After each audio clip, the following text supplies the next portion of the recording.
ఒక్క నిమిషం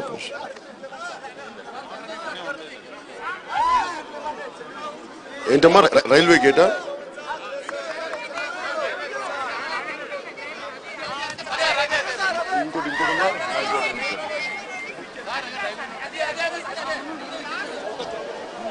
మీరు అడుగుతుందమ్మా Gajuwaka wholesale fruits and vegetables market Gajuwaka నియోజకవర్గంలో ఇదేనా మీరు అడుగుతుంది? ఇది కాదు. అలాగే ఏపీ స్థలాలను ఏపీఐసిసి ఏపీఐసి ఏంటది? ఆంధ్రప్రదేశ్ ఇండస్ట్రియల్ ఇన్ఫ్రాస్ట్రక్చర్ కార్పొరేషన్ స్థలాల నిర్వాసితులు, స్టీల్ ప్లాంట్లు భూములు కోల్పోయిన నిర్వాసితులకి, అలాగే బిహెచ్పివి గేట్ మరియు బిహెచ్పి గేట్ ఇదేనా మీరు అంటుంది?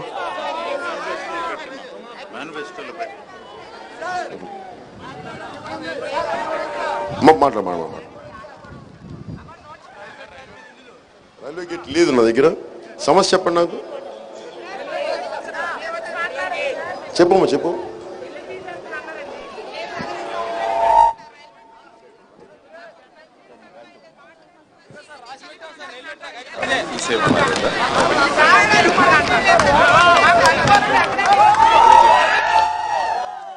నాతయ్యపాలెం 59వ వార్డు. గత 40 సంవత్సరాల నివాసం ఉంటున్నాం మేము. 96 కుటుంబాలు మాకు రైల్వే వాళ్ళు ఖాళీ చేయమని నోటీసులు ఇచ్చారు. అదేగా మీరు అనేది. అయితే గత ప్రభుత్వం ఇల్లు కడితే వారిపైన స్టే వేసి వాళ్ళ సగం ఆపేసి అధికంగా రెల్లి కులస్తులం.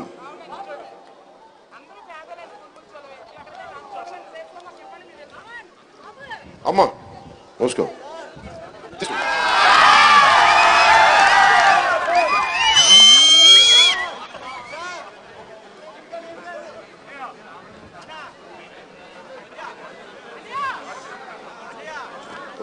అంటే అమ్మా మీకు ఇవి చిన్న చిన్న సమస్యలు నేను చూడట్లేదు. ఫస్ట్ ఒక్క నిమిషం నేను చిన్న సమస్యగా చూడట్లేదు. నేను అలాంటి ఇంట్లో ఉన్నప్పుడు, అదే నా జీవనమైనప్పుడు ప్రభుత్వం నాకు ఇవ్వాల్సిన బాధ్యత ఉంది. ఇది నాకు తెలుసు. నేను చాలా చాలా బలమైన బరువు ఎత్తుకుంటున్నానని తెలుసు. అందరికీ మాట ఇస్తున్నాను. మీ చేత తిట్లు తినడానికి కూడా రెడీ అయిపోయాను. నేను మాట టకమని ఇవ్వడానికి కూడా చాలా మంది తడుముకొని ఏదో చెప్పేస్తారు. నేను అలా చెప్పట్లా. మీకు నేను నిలబడతాను. మీకు అలా కాదు. నేను మీకు మాట ఇస్తున్నాను. కొంచెం పక్కన 2 రీసౌండ్ ఇస్తున్నాను. మీరు చూసుకోండి ఎక్కువ వస్తుంది అక్కడ. ఇది ఒక్క నిమిషం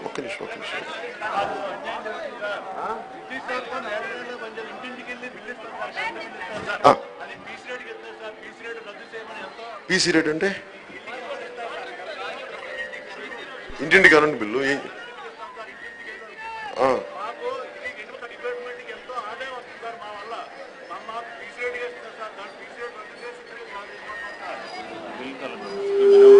బిల్ కలెక్టర్ స్కీమ్ రెగ్యులరైజ్ చేయమంటారా? షూర్. అంటే ఇవన్నీ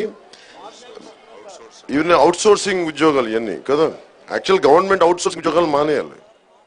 మేము అవుట్ సోర్సింగ్ ఉద్యోగాలు ఇదివరకు పర్మనెంట్ గవర్నమెంట్ ఉద్యోగాలను మేము గవర్నమెంట్ ఉద్యోగాలను ప్రోత్సహించాలని కోరుకుంటున్నాం.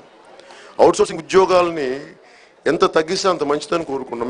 అది మంది సోషలిస్ట్ డెమోక్రసీని తీసుకెళ్లి మనకి క్యాపిటలిస్ట్ డెమోక్రసీలో చేస్తే భారతదేశం విచ్ఛిన్నం అయిపోద్ది. దానివల్ల వచ్చిన సమస్యలు దీన్ని ఒక పాలసీ రూపంలో తీసుకుంటాం. ఈ అవుట్ సోర్సింగ్ అనే దాని ప్రకారం నేను మాట్లాడతాను. మీ గురించి మాట్లాడతాను. ఒక్క నిమిషం. అలాగే డ్వాక్రా గ్రూప్స్. ఇక్కడ మీరు డ్వాక్రా గ్రూప్స్ ఉన్నామా మీరు ఎవరన్నా? మీ గురించి చాలా మంది మీరు చాలా ప్రేమతోటి చాలా అనురాగంతో వచ్చారు ఇక్కడికి. నా మీద చాలా చెడు దుష్ప్రచారం చేస్తారు తెలుగుదేశం నాయకులు. నేను ఎలాంటి వాడిని అంటే మీకు ఎవరి వల్ల అన్న మంచి ఆదాయం ఆనందం కలుగుతుందంటే నాకు గుర్తింపు అవసరం లేదు. మీకు సంతోషం నాకు ముఖ్యం. ఏం ఆశించకుండా ప్రభుత్వాన్ని నిలబెట్టిన వాడిని. అలాంటిది జనసేన రాగానే డ్వాక్రా మహిళలకి వాళ్ళకి ఆదాయం పోద్దంటే నేను నా పాలసీని మీకు చదివి వినిపిస్తాను. దాన్ని బట్టి మీరు అర్థం చేసుకోండి. ఆంధ్రప్రదేశ్లో డ్వాక్రా గ్రూప్ ద్వారా కేంద్ర ప్రభుత్వం రాష్ట్ర ప్రభుత్వం సంక్షేమ పథకాలని అమలు చేస్తూ ఉన్నారు. ఈ డ్వాక్రా గ్రూపుల ద్వారా దాదాపు 32 లక్షల పైచిలుకు మహిళలు ప్రత్యక్షంగా కానీ పరోక్షంగా కానీ ప్రయోజనాలు పొందుతూ ఉన్నారు. మీరు చిన్నపాటి వ్యాపారాలు చేసుకోవడానికో లేదంటే మీ అవసరాలకి మీరు చేసుకోవడానికో. పవన్ కళ్యాణ్ రాగానే, జనసేన రాగానే వీటిని తీసేసి వాళ్ళకి మీకు మాట ఇవ్వడానికి భయపెడతా ఉన్నారు. అలాగే ఎంతమంది కలిసమ్మా? ప్రతి 10 మంది మహిళలకి ఒకళ్ళు ఉంటారా? వాళ్ళని ఏమంటాం మనం? ఆర్గనైజరా? రిసోర్స్ పర్సన్ అంటారా? వేరే పేరుంది, మర్చిపోయి నాకు వినిపించట్లేదు.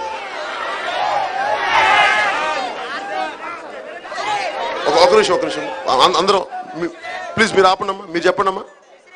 నువ్వునమ్మా ఒక నిమిషం. గ్రూప్ లీడరా? అదే అంటే మీరేమో గ్రూప్ లీడర్ అంటారు, వాళ్ళే మన టెక్నికల్ గా గవర్నమెంట్ రిసోర్స్ పర్సన్ అంటాం. ఈ డ్వాక్రా మహిళలు ప్రతి ఎంతమంది కలిపి 100 మంది కలిపి 10 మంది కలిపి ఒకళ్ళ రిసోర్స్ 10 మంది కలిపి నేను మాట్లాడాను.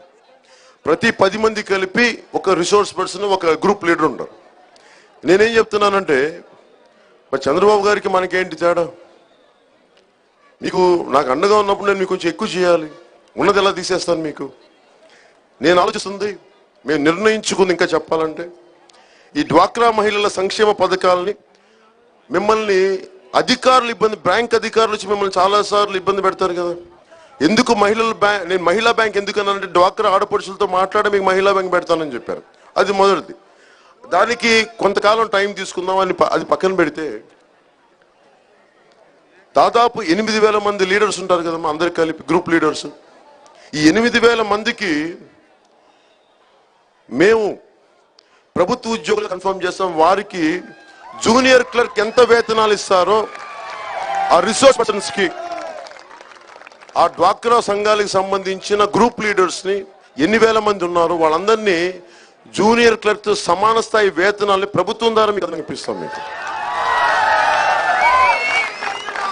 ఎందుకంటే మేము వచ్చింది మా వల్ల మీకు ఉన్నదాంతో ఇంకా ఎక్కువ ఇవ్వాలని అనుకుంటాం, కానీ ఉన్నదాన్ని తీసేస్తామని తెలుగుదేశం నాయకులు చెప్తే చెప్పండి, దయచేసి అలా మాట్లాడొద్దని మీ విజ్ఞప్తిని చెప్పండి. మా పవన్ కళ్యాణ్ ఇలా చెప్పాడని చెప్పండి. అలాగే మాట్లాడతాం. ఒక నిమిషం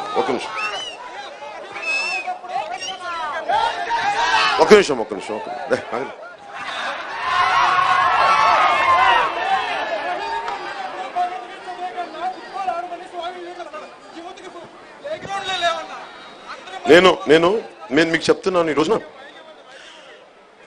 నేను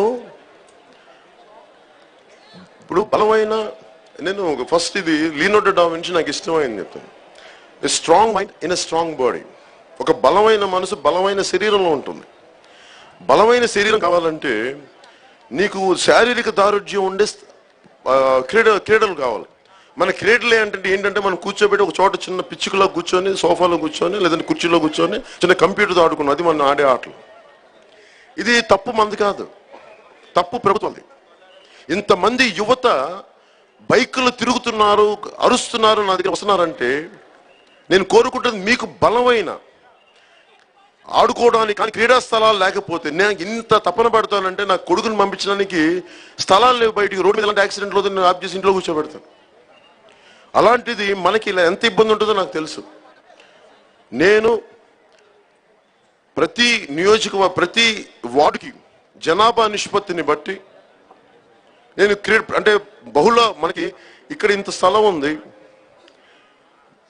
ఇట్లా మనకి ఇట్లా వెడల్పు ఉండటం వల్ల మనకి ఇబ్బందులు ఉన్నాయి. మనకి ఖాళీ స్థలాలు లేవు. ఉన్న చోటనే సింగపూర్లో కానీ, చైనాలో కానీ, రష్యాలో కానీ, ఇంకా ఏ విదేశాల్లో అయినా సరే బహుళంతస్తుల భవనాలు నిర్మించి యువతకి ఆడుకోవడానికి చాలా బలమైన క్రీడా స్థలాలు పెడతారు. ఇది మనకి భారతదేశం. వీళ్ళందరూ ఏం మాట్లాడతారంటే యువత డెమోగ్రఫిక్ డివిడెండ్ అంటే ఎక్కువ మంది పనిచేసే యువత ఉండబట్టి దేశానికి చాలా ప్రయోజనం అని. ఇంతమంది యువత వీళ్ళు ఎలా ఆలోచిస్తున్నారంటే, ఇంతమంది యువత ఉంటే మేము వీళ్ళందరినీ కొనేసి ఓట్లు వేయించుకొని వీళ్ళ చేత మేము అధికారంకి వెళ్ళొచ్చు అనుకున్నాను. నేను ఎలా ఆలోచిస్తున్నానంటే దేశ పునర్నిర్మాణానికి, దేశ నిర్మాణానికి మీరందరికీ మీకు ముందుకు వెళ్ళాలి అంటే ప్రతి వార్డులో ఒక 100 మంది, 1000 మంది, ఒక 500 మంది పిల్లలు ఆడుకునేంత క్రీడా స్థలాలను క్రియేట్ చేయాలి. దాంట్లో భాగంగా ఇంకొకటి, రెండవది, ప్రతి చోట దేశభక్తి ప్రాంగణాన్ని ఏర్పాటు చేస్తాం. ప్రతి వార్డులో ఒక 10 ఎకరాల స్థలంలో దేశభక్తి ప్రాంగణం. అక్కడ అలాగే దేశభక్తి ప్రాంగణంలో ఏం చేద్దామంటే దేశ నిర్మాణానికి కావాల్సిన మనకి ఎవరు నాయకులు త్యాగం చేశారు? ఎంతసేపు చంద్రన్న గారు త్యాగం చేయలేదు, జగనన్న గారు త్యాగాలు చేయలేదు. గొప్ప గొప్ప మహానుభావులు ఉన్నారు, వాళ్ళ పేర్లు పెట్టుకుందాం. సుఖ్దేవ్ గారి పేరు పెడదాం, చంద్రబోస్ గారు, మన భగత్ సింగ్ పేరు పెడదాం, సుభాష్ చంద్రబోస్ గారి పేరు పెడదాం. ఇవి దేశభక్తి ప్రాంగణ స్థలాలకు పెట్టి అక్కడ నా ఉద్దేశం ఏంటంటే యువతని దేహదారుఢ్యం పెంచుతాం. అలాగే వాళ్ళకి ఉపాధి అవకాశాలకి skill development centre, skill training. అక్కడికి ఎవరైనా వచ్చి మీరు ఒక 5 రోజుల వర్క్ షాప్లు మీరు ఏదైనా నేర్చుకుందాం అంటే మీకు నేర్పిస్తారు. ఇవన్నీ చేయడానికి కావాలంటే ఒక హోలిస్టిక్, ఒక సమగ్రంగా ఈ గాజువాక నియోజకవర్గానికి సంబంధించి నేను ఇక్కడ గెలిచిన 45 రోజుల లోపల ఫస్ట్ మీకు గాజువాక ఒక మాస్టర్ ప్లాన్ తయారు చేసి మీకు చూపిస్తాను. మీకు ప్రతి నియోజకవర్గం, ప్రతి వార్డుకి పంపిస్తాను. వార్డుకి పంపించి నాకు ఇలా కావాలి. ఉదాహరణకి ఇక్కడ స్థలం 100 ఎకరాలే ఉంది. 100 ఎకరాల్లో 80 ఎకరాల్లో మనకి ఈ పరిస్థితులు ఉన్నాయి. 20 ఎకరాల్లో కనుక మనం బిల్డింగ్స్ అన్ని కట్టగలిగితే మిగతా 60 ఎకరాలు ఇన్ని రకాలుగా వ్యాపార సముదాయాలు, వ్యాపార వాణిజ్య కేంద్రాలు గాను, యువతకు ఆడుకోవడానికి క్రీడా స్థలాలుగా ఇవ్వడానికి బోల్డంత అవకాశం ఉంటుంది. అలాగే మీరు ఏదైనా వ్యాపారాలు పెట్టుకోవాలంటే బహుళంతస్తులు పెడితే మిగతా స్పేస్ మీరు వ్యాపారాలకు వాడుకోవచ్చు, ఎవరికైనా అద్దెలకు ఇచ్చుకోవచ్చు. ఇవన్నీ నా ఆలోచనలో ఉన్నాయి.